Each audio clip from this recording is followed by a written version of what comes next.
Kumusta mga mag-aaral? Maligayang pagdating ulit sa aking channel kung saan binibigyang buhay natin ang mga alamat at kwentong Pilipino na puno ng aral at inspirasyon.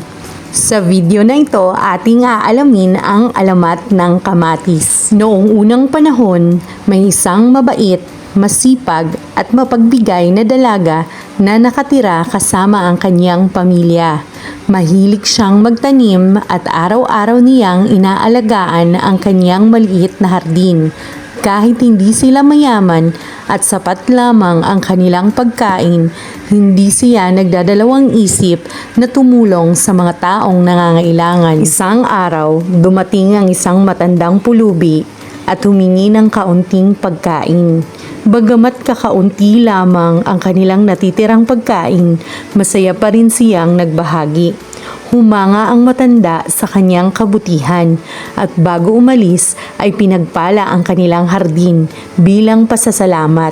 Pagkalipas ng ilang araw, napansin ng dalaga na may tumubong kakaibang halaman sa kanilang hardin.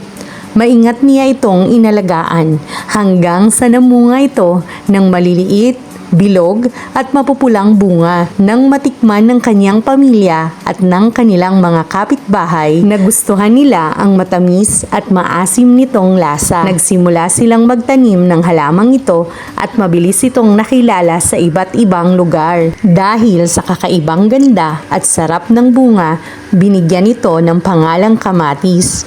Mula noon, naging mahalagang sangkap ito sa maraming pagkain at patuloy na itinatanim ng maraming tao.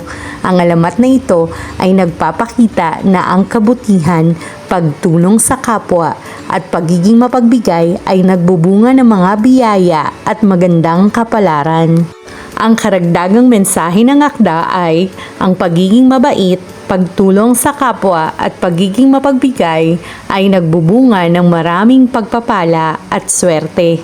Itinuturo ng kwento na ang paggawa ng mabuti nang hindi naghahangad ng kapalit ay maaaring magdala ng magandang resulta hindi lamang para sa sarili kundi pati na rin sa ibang tao.